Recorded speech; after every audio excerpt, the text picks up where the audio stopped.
मुख्यमंत्री उद्धव ठाकरे के बेटे आदित्य ठाकरे को जान से मारने की धमकी मामले में ही महाराष्ट्र सरकार ने एसआईटी का गठन किया है। वहीं इस पूरे मामले की गूंज संसद में भी उठती दिख रही है। बता दें आपको कि बीते दिन आरोपी शख्स को मुंबई क्राइम ब्रांच की साइबर सेल ने गिरफ्तार कर लिया है और जानकारी के मुताबिक ये कहा जा रहा है कि जयसिंह राजपूत नाम के शख्स को ही साइबर सेल ने ही बेंगलोर से गिरफ्तार किया है।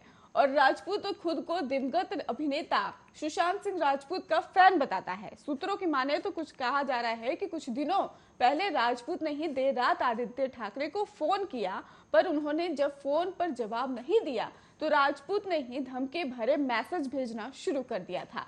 और एक मैसेज में उसने लिखा, तूने सुशांत सिंह राजपूत को मारा, अगला नंबर तेरा है। वाह। और इसके आगे कई मैसेज में भी अभद्र भाषा का इस्तेमाल किया गया था। और शिवसेना विधायक सुनील प्रभु ने विधानसभा में आदित्य ठाकरे को मिली जान से मारने की धमकी के मामले को उठाया है। और प्रभु ने इस मामले को कर्नाटक से जोड़ते हुए कहा कि दाभोलकर, पानसरे और गौरी लंकेश की हत्यातार भी कर्नाटक से ही जुड़े हैं और इसके साथ ही वहां बीजेपी की सरकार है, इसकी पूरी जांच होनी चाहिए। बता दें कि ऐसा इसलिए क्योंकि आरोपी शख्स कर्नाटक के बेंगलुरु का है और शिवसेना विधायक के ही सवाल पर विपक्ष के नेता देवेंद्र फडणवीस ने आदित्य ठाकरे को मिली धमकी पर दुख भी जाहिर करते हुए कहा है कि इस राजनीतिक रंग ना दे और मैं भी चाहता हूं कि मामले की जांच हो। वहीं नवाब मलिक ने इस मामले में जांच की मांग की है। विधानसभा अध्यक्ष ने कहा है कि सरकार को मामले पर देना चाहिए ध्यान और कई विधायकों को मिल रही धमकी के मुद्दों पर बीजेपी नेता सुधीर ने भी विधायकों की समिति गठन कर जांच की मांग की है। विधानसभा के अध्यक्ष ने कहा कि मामला गंभीर है और सरकार को इस पर खास ध्यान देना चाहिए।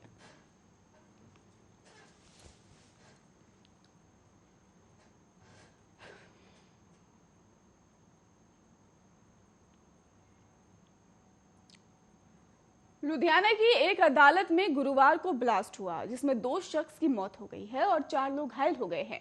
ब्लास्ट लुधियाना जिला कोर्ट के परिसर की दूसरी मंजिल के वॉशरूम में हुआ है और घटना की जानकारी मिलते ही पुलिस मौके पर पहुंच गई और इसे उच्च जांच और ब्लास्ट बताया जा रहा है। आपको बता दें कि कोर्ट रूम में ही रीडर्स कमरे हैं और इसके करीब वॉशरूम था, वहां ब्लास्ट हुआ है। इस घटना में 2 शख्स की मौत की पुष्टि हो चुकी है। जिस वक्त ये धमाका हुआ कोर्ट परिसर में वकीलों समेत काफी लोग मौजूद थे। ब्लास्ट के बाद ही परिसर में हड़कंप मच गया। ब्लास्ट इतना तेज था कि नीचे की मंजिलों के शीशे तक टूट गए।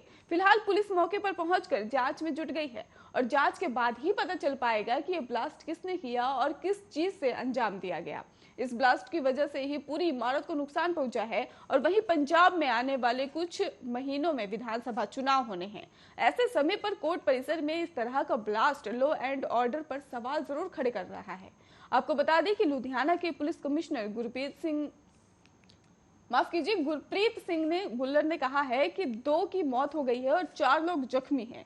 घायलों को इलाज के लिए जिला अस्पताल में भर्ती करवा दिया गया है। धमाका कोर्ट की दूसरी मंजिल पर बाथरूम में हुआ है और बाथरूम के साथ ही रिकॉर्ड रूम था और कमिश्नर ने बताया कि बम निरोधी दस्ता और फोरेंसिक टीमें मौके पर पहुंची हुई हैं और घबराने की बात नहीं है। हम तहरीर से ही जांच कर रहे हैं और फिलहाल इलाके को भी सील कर दिया गया है। ब्लास्ट को लेकर पंजाब के मुख्यमंत्री चरणजीत सिंह चन्नी का भी बयान सामने आ गया है। उन्होंने साफ तौर पर कहा है कि जैसे जैसे चुनाव नजदीक आ रहे हैं और देश विरोधी ताकतें ऐसा कर रही हैं, हम दोषियों को नहीं बख्शेंगे।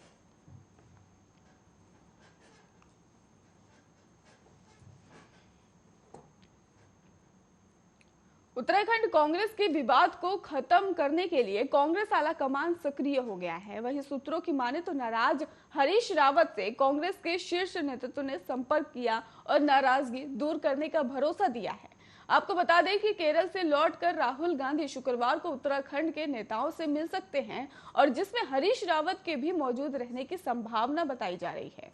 मुख्यमंत्री चेहरा बनाए जाने टिकट बंटवारे में पर्याप्त भागीदारी को लेकर हरीश रावत पार्टी पर दबाव बना रहे हैं और प्रभारी देवेंद्र यादव के तौर पर तरीकों से भी उन्हें शिकायत है। बात नहीं बनी तो 5 जनवरी को हरीश रावत देहरादून में कोई बड़ा ऐलान कर सकते हैं।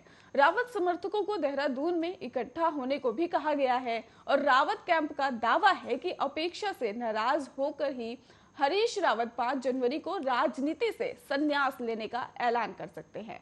और हरीश रावत के साथ ही प्रीतम सिंह, राज्य के कांग्रेस अध्यक्ष गणेश गोदियाल, पार्टी नेता यशपाल आर्य भी आज दिल्ली पहुंचेंगे। हरीश रावत के तेवर बुधवार को बगावती नजर आए और उन्होंने ट्वीट कर अपनी ही पार्टी की कार्यशैली पर सवाल उठा दिए। उन्होंने सियासी हलकों में कहा, हड़कंप मचा दिया है इसको लेकर। आपको बता दें कि और उनका मन सब कुछ छोड़ने को कर रहा है। अगले साल उत्तराखंड में विधानसभा चुनाव होने हैं और बुधवार को उत्तराखंड के पूर्व मुख्यमंत्री रावत ने ट्वीट कर कहा है ना, अजीब सी बात, चुनावी रूपी समुद्र में तैरना है। संगठन का ढांचा अधिकांश स्थानों पर सहयोग का हाथ आगे बढ़ाने के बजाय या तो मुंह फेर करके खड़ा हो जा रहा है या नकारात्मक भूमिका निभा रहा है। और उन्होंने कहा कि सत्ता ने वहां कई मगरमच्छ छोड़ रखे हैं और जिनके आदेश पर तैरना है और उनके नुमाइंदे मेरे हाथ पांव बांध रहे हैं। मन में बहुत बार विचार आ रहा है कि हरीश रावत अब बहुत हो गया, बहुत तैर लिए, अब विश्राम करने का समय।